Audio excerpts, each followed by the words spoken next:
Hey everyone, welcome to episode 78 of Unboxing Wednesdays for books arriving in stores on Wednesday, April 25th, 2012. Rob, let's not keep the people waiting. Open up some boxes. First up, we have this sweet tarot statue from the Femme Fatales collection. If you're a fan of Boba Fett and you're a fan of Miami Vice, you might want to pick up this shirt this week. Knowing is half the battle, according to Flint. The other half of the battle is not being a douche. Here we have a Magneto Evolution shirt.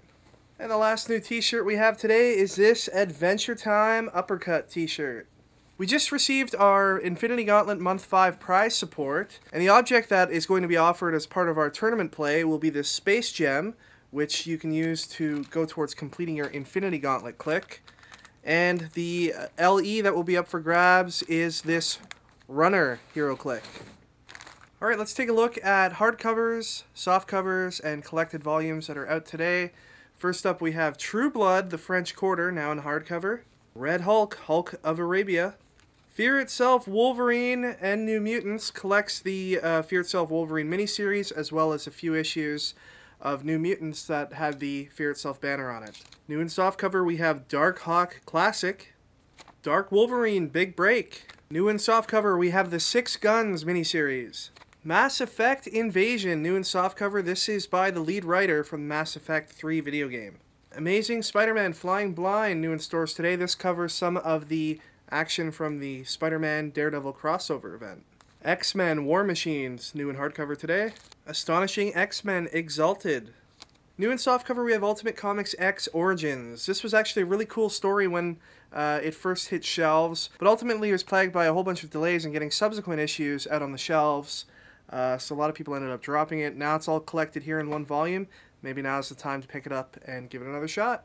We have a new edition of Batman KNIGHTFALL from DC Comics. This is considerably thicker than the last version that we saw. Looks like they'll be giving this the same type of treatment that they've been giving the No Man's Land series from Batman. This will definitely be popular with the new movie coming out. I know a lot of people have been asking about this book. It's volume 5 of Chew. Here is a new deluxe hardcover edition of Neil Gaiman's Black Orchid series. And new from IDW today is The Art of Amanda Connor in hardcover. Lots of great pinups and behind-the-scenes stories to her art inside, as well as a lot of concept sketches and that kind of thing. Moving on to the small press books we have from Zenescope. Issue 2 of The Jungle Book. This is not your childhood Jungle Book by any means. Alice in Wonderland issue 5. The same warning applies to this as applies to The Jungle Book. Jennifer Blood number 12. Ninjets number 3. New Didwardians number 2. The first issue of this was a really good read. I'm looking forward to picking this one up. Popeye issue 1 from IDW Comics pays tribute to a very famous DC Comics cover. Teenage Mutant Ninja Turtles 100-page spectacular. This reprints some of the classic Archie Comics versions of the Turtles. Those comics were, of course, based on the cartoon show. Issue 1 of Mass Effect Homeworlds, the new comic from Dark Horse, and this is also written by the head writer behind Mass Effect 3. Here's the Mass Effect Homeworlds variant cover. G.I. Joe movie prequel, issue 4. Snake Eyes, issue 12. Warlord of Mars, number 17. Star Wars Dark Times Out of the Wilderness, Part 5. Star Wars Crimson Empire 3, Empire Lost, Part 6. Star Wars Blood Ties, issue 1. Boba Fett is dead. Here is the Star Wars Blood Ties variant cover. Transformers Robots in Disguise, issue number 4. This is the regular cover, and here is the variant cover. Spaceman, issue 6. Danger Girl Revolver, issue 4. And Ghostbusters number 8. This book was supposed to come out last week, but it got delayed for some reason by IDW. Moving on to DC Comics, we first have the second printing of Batman the Dark Knight, issue 4. Here is the final issue of the recently canceled Blackhawks. This is issue 8. Savage Hawkman number 8. Justice League Dark crosses over with iVampire this week again with The Rise of the Vampires Part 3. And here is the conclusion to Rise of the Vampires with iVampire number 8. All-Star Western number 8. Voodoo issue 8. Firestorm number 8. Teen Titans issue 8. Here is the Teen Titans variant cover. AQUAMAN number 8. Here we have the AQUAMAN number 8 variant. Green Lantern New Guardians number 8. Here is the New Guardians variant cover. Superman number 8. Here is the variant cover by Ivan Rice. Batman the Dark Knight. Here we have the David Finch variant cover. And finally from DC, The Flash number 8. Here's another one of those awesome splash title pages Francis Manapul is becoming known for. And here is the Flash number 8 variant cover. Alright, we're about to move on to Marvel, but before we do that, we thought we'd show a couple of Rich Johnson from Bleeding Cool's parody comics that are out this week from Boom Studios. First up is Rich Johnson's Captain American Idol. Then we have Cyan Thorlogy. Ultimate Spider-Man number 1 is based on the new animated series. Here's a second printing of Age of Apocalypse issue 1. A second printing of Avengers Assemble issue 1. And a second printing of Scarlet Spider issue 3. Super Crooks issue 2. Here is issue 12 of Moon Knight, which also happens to be the final issue of the canceled series. Moon Knight will be returning in the Age of Ultron. Here's FF issue 17. I took a quick flip through this and it was a bit of a disappointment. The last issue of FF left off with, spoiler alert, Doom getting hold of the Infinity Gauntlet and a lot of hints that the Marvel Universe might be changing in the near future. And now we just go back to a filler comic of Peter and Johnny just hanging out. Here's Wolverine issue 305. Daredevil issue 11. Here's the Daredevil variant cover. Alright, I usually pass right over Battle Scars. This is the 6th and final issue, but I feel I do have to talk about this issue this week. And there are going to be super huge spoilers, so if you don't want me to ruin the book for you this week, don't listen for the next minute or so. It says right here at the top, the future of the Marvel Universe begins here, and that kind of piqued our interest. So we took a look through the book, and turns out what happens is this guy on the cover, Marcus Johnson, conveniently loses an eye and finds out that he is the son of Nick Fury. And guess what his actual name is? That's right, Nick Fury Jr., if you can believe that. I'm sorry, it's just really funny. The fact that Nick Fury was his father is apparently hidden from him his entire life, and he's only just discovered it now that his eye's been taken out. And Nick Fury Sr. has decided that his Infinity Formula is running out, and he's going to go off into greener pastures and take care of a few things before his life ends. So we have Mr. Marcus Johnson, a.k.a. Nick Fury Jr., becoming the new Nick Fury, conveniently looking exactly like the Nick Fury that we know from the Avengers movie.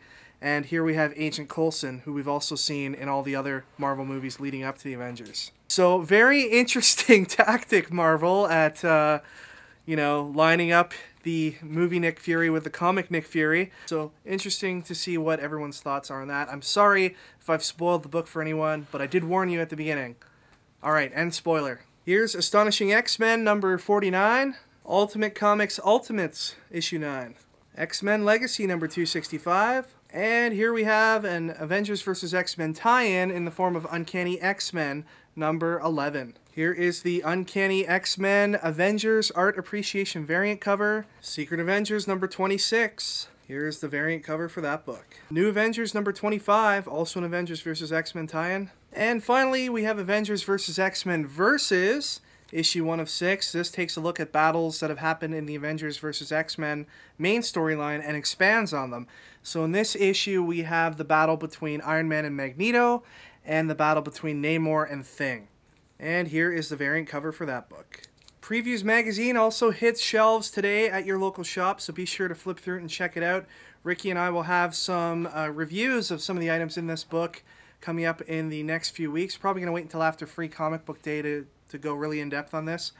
But DC's really pushing the Before Watchmen in a major way. I gotta say, so far, all of the images that I've seen from the upcoming Before Watchmen books look amazing. I can't wait to read through it. All the criticism of, resurrecting the Watchmen series aside, I think it's going to be great. And we also see a big push here on The Walking Dead issue 100. This is going to be huge. There's going to be 10 different variant covers for this book. One of them being a 1 in 200. Stay tuned to Stadium Comics to see how you can get your hands on your own set of the variant copies, even a 1 in 200 possibly, if you'd like. So stay tuned for news on The Walking Dead number 100 covers. Last week we wanted to know what your thoughts were on all of the tie-in books going on right now. We've got Avengers vs. X-Men on the Marvel side, and we've got Night of the Owls happening on the DC side. So we wanted to see what your opinion was. A lot of really negative opinions about the tie-ins, and I can certainly understand that. Definitely has an impact on the wallet. Us as retailers, we love it. But, you know, as a collector and a reader of comics, I can see how frustrating it is. A lot of people, though, are saying that the whole idea of event fatigue isn't really applying this time around just because of all the new enthusiasm around comics and especially around new series that have been starting up. And the winner I chose this week is somebody who is a new reader, him or herself, to comics. And that person is Loeb is Anthony. I hope I'm saying that right. And that person says, wow, I'm starting in comics and I'm already buying a lot, I think. Batman, Action Comics, AvX, Wolverine and the X-Men, Saga, Avengers, New Avengers, Chew, and he's pre-ordered Exo Manowar, Fairest, Massive, Mind Gap, Harbinger, America's Got Powers, Rage More, and at last, I think Irresistible. Damn, a lot of stuff. And, you know, he's absolutely right. There is a lot of stuff right now going on in comics, and it's certainly an exciting time to be a comics fan, but it's also seems to be a time where, like no other, our wallets are being tested. And I would just say to Lobos Anthony, you know, take a look what you're buying, and definitely don't burn out, especially if you're a new reader of comics. Don't burn out on too many issues all at once, because I know at our store anyway, we'd rather have you as lifelong, satisfied, happy customers rather than customers who come in and blow their paychecks in the first few months and then decide to just drop comics altogether. So Lobos Anthony, you are the winner this week. Please let us know which comic you'd want, either Avengers vs. X-Men Round 2 or Batman number 8. Hopefully we can help you lighten the load on your wallet. Alright, this week's contest centers around Free Comic Book Day, which is just around the corner, and it's coming up on Saturday, May 5th. If not, you can certainly head over to our website that we've created just for the occasion at freecomicbookday.ca, or you can check our Facebook or our website for any updated details on our event. We're going to have a lot of great guests here, such as Marcus Toe, who's the artist on Batwing, coming out in a couple weeks, and also he was the artist on Red Robin and The Huntress before that. We've got Kalman Andrzejowski, who most recently was doing covers for X-23. We've got Fearless Fred Kennedy from Edge 102.1 here in Toronto, who's also a very accomplished graphic novelist, along with his artistic partner, Adam Gorham. We've got Vince Sunico, who's a fan favorite here at Stadium Comics. We have digital painter Chris Delara, who does some awesome work. We've got Chris and George, the guys from the Bear Stories, as well as Chris Long, Paris Aline, Luca Baldassara, David Bishop. It's going to be our biggest sale of the year. We're going to have giveaways, prizes, raffles. It's going to be a lot of fun stuff going on. We want to know if you're planning on taking part in Free Comic Book Day wherever you live. Maybe you have some fond memories of Free Comic Book Days in the past. Let us know what you're looking forward to this year. The best answer from the week will win a sketch from one of our Free Comic Book Day artists. Speaking of Free Comic Book Day, we will have a special episode of Unboxing Wednesdays coming up that will take a look at all of the releases that will be available for Free Comic Book Day, so keep your eyes peeled for that. That is it for this week. Thank you once again for watching. Please remember to check out the other shows on our channel, such as Flavourful Reviews and Previews Reviews. Have a look at our Free Comic Book Day website if you haven't already done so. And don't forget that you can connect with us on any of the websites you see listed here on the screen. That's all for this week. We'll see you all next time for episode 79 of Unboxing Wednesdays. Take care, everyone, and enjoy your comics this week.